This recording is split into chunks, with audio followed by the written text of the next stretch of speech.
The town of Osogun lay quiet beneath the sun, its walls of clay and thorn encircling a community proud of its rhythm and ways.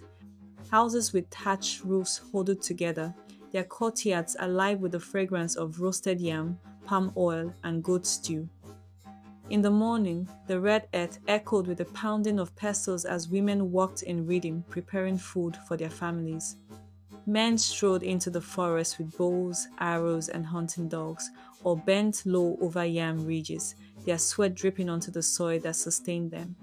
Children laughed as they chased each other through narrow paths, their feet kicking up clouds of dust. Among them was Ajayi, a boy with keen eyes and restless spirits. He often lingered near the elders' fires, listening to their tales, stories of brave hunters who faced down leopards, of ancestors who guided the living through dreams, of spirits that guarded the rivers and forests. His heart beat fast when he imagined himself as one of those heroes.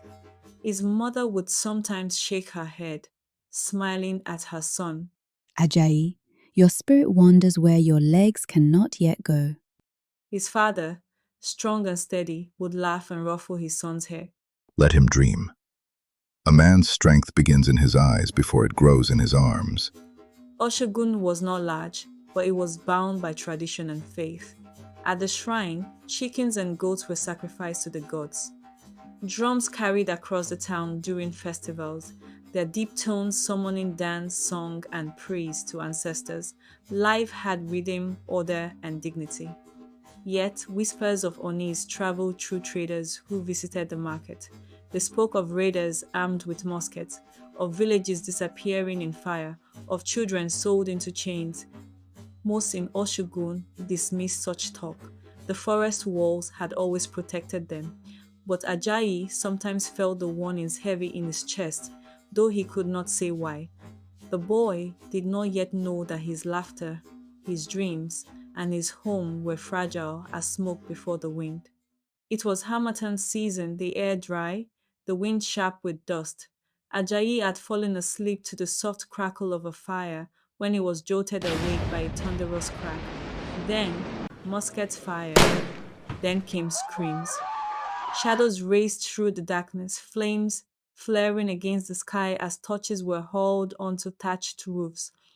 Women wailed, children shrieked, men shouted as raiders stormed through Oshogun with muskets, cutlasses, and fire.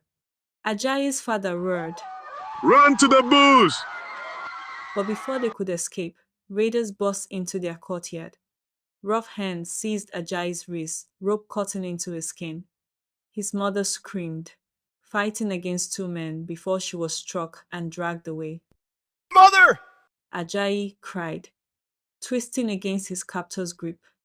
A musket butt slammed into his shoulder, and stars exploded in his vision. Smoke stung his eyes. He could hear the crackle of fire devouring his family's hut, could see sparks rising into the night sky like fleeing souls. The raiders shouted in harsh tones, driving captives together with the tips of spears. Ajayi was shoved among them, his small body jostled by men and women crying out for their children. He looked back only once. Oshogun was aflame, its huts collapsing, its shrines desecrated. The boy who had sat dreaming by the fire was no more. He was now a captive, bound for a world he could not imagine. The captives were marched for days.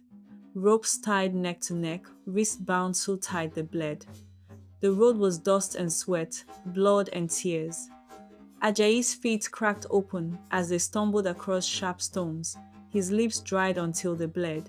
Guards with muskets barked orders and struck down those who slowed. At night, the captives were headed into thorn pens. They lay together on the bare ground, their bodies trembling from exhaustion, their stomachs hollow. Some never rose with the morning sun. Ajayi whispered to a younger boy beside him, "Hold on. Keep moving. We will see Oshogun again." but the boy did not answer. By the next morning, he was gone, left by the roadside as carrion. Ajayi felt grief like fire in his chest, but his body forced him forward. He learned quickly to keep his eyes low, to walk when pushed, to swallow his cries. The boy from Osogun was vanishing, step by step. The road stretched on without end. The forest gave way to the sea, and Ajayi gasped. The ocean stretched vast and endless, its waters silver beneath the morning sun. He had never seen anything so huge, so merciless. But anchored offshore were monsters of wood and sail, ships with masts like trees, their hulls black and heavy. On the beach, captives were crammed into wooden pens. White men Portuguese traders walked among them, their faces pale, their clothes strange. They prodded captives, forced mouths open to inspect teeth, pressed limbs to judge strength. Ajayi was shoved this way and that like an animal, his worth measured in cowries and rum. At last, he was pushed into a canoe with others and ferried to the looming ship.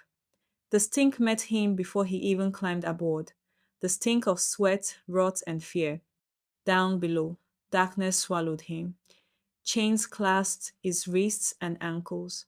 Bodies pressed against him, shoulder to shoulder, chest to back, so tightly packed that breath itself was a struggle. The ship groaned as it set sail. Ajayi closed his eyes, the taste of salt and despair heavy on his tongue. The days and nights bled together. The hold was heat and suffocation, the air thick with human waste and sickness. The cries of children grew hoarse before fading into silence. Sometimes the hatch opened and thin rations were thrown down. Sometimes it opened and the dead were dragged out. Ajayi would hear the splash above as bodies were cast into the sea. He clung to the memory of Osogun, of his mother's hands, of the drums in the market, but each day the memories grew dimmer, as though the ocean itself was devouring them. He whispered prayers in the dark, words half remembered from his people, desperate cries to any spirit that would hear. The waves crashed, the timbers creaked, and chains clinked like the lullaby of despair. One morning, shouts erupted above deck. Then came thunder, the boom of cannon fire. The ship lurched violently, throwing captives against one another. Panic spread like fire in the dark. The hatch flew open. Ajayi was dragged into blinding sunlight. He blinked furiously, gasping fresh air for the first time in weeks. Another ship loomed nearby, its sails white, its cannons smoking. British voices rang out. The Portuguese sailors cursed and scrambled. Muskets fired, but soon the Portuguese ship was taken. The chains on Ajayi's wrists were struck off. He staggered, barely able to stand, the sea wind tearing through his hair. He did not understand the words of his rescuers, but he knew one thing: death had passed him by. The captives were ferried northward, not across the Atlantic, but to a settlement called Sierra Leone. Freetown was unlike anything Ajayi had known.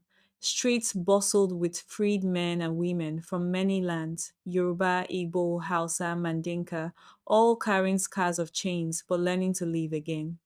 Missionaries from Britain welcomed them, offering food, clothes, and words of faith. Ajayi, gaunt and trembling, was given rest.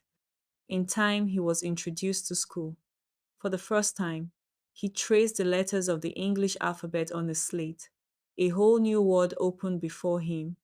He learned to read, to write, to speak in a new tongue. The missionaries spoke of Christ, of redemption, of freedom beyond chains. Ajayi listened, his heart stirred by hope. When he was baptized, he took a new name, Samuel Crowther. But within him, Ajayi remained. The boy from Osogun, the captive who had seen fire, chains, and the ocean of death, both names lived in him, bound together. Samuel grew into a man of wisdom, teacher, interpreter, and preacher. His gift for languages astonished all: Yoruba, Hausa, Nupe, and English. Each flowed from his tongue with ease. In time, he returned to Yoruba land with missionaries. His feet touched once more the soil of his ancestors. The air, the market, the drums, it all came rushing back. He preached not as an outsider, but as one of them. Chiefs listened. Families welcomed him. Children gathered around his words. Once, He told them, I was taken in chains, but God has broken them. What man binds, heaven can set free. His testimony carried weight because it carried scars. Samuel knew faith could not live in foreign words alone. To reach the heart, scripture must speak in the tongue of the people. Night after night, he bent over paper, ink, and lamp, translating verse after verse into Yoruba. Slowly, line by line, the Bible took shape in his mother tongue. It was more than scripture, it was identity, proof that Yoruba was not inferior, that African tongues carried wisdom as sacred as any other. He also wrote grammars and dictionaries, capturing voices before they were lost. Every page was resistance, every word a shield against forgetting. In time, the world recognized him. Samuel Ajayi Crowther was consecrated the first African Anglican Bishop. As the robes of office rested on his shoulders, his mind drifted to that boy in chains, crammed in the belly of a sheep. The boy had risen. As bishop, he founded schools, ordained priests, led missions deep along the Niger. He was a shepherd to his people, a symbol of what was possible. To Africans under colonial shadow, he was living proof. Dignity could rise from ashes, hope could bloom from ruin. Yet not all rejoiced. European missionaries, jealous and fearful, whispered against him. They claimed Africans could not lead, dismissed his clergy, and undermined his work. It was a cruelty more subtle than chains, but heavy nonetheless. Samuel bore it with patience, though sorrow weighed his heart. The years pressed on. His health waned, his authority stripped, but his spirit remained unbroken. In his final years, Samuel traveled slowly along rivers and roads, blessing converts, strengthening his flock. At last, surrounded by his family, he closed his eyes. His body rested, but his voice endured. The boy from Osogun, who had seen fire, chains, and the ship of death, had become a bishop whose words echoed across generations. He was more than Ajayi the captive, more than Crowther the bishop. He was a bridge across worlds, proof that Africa's voice could not be silenced.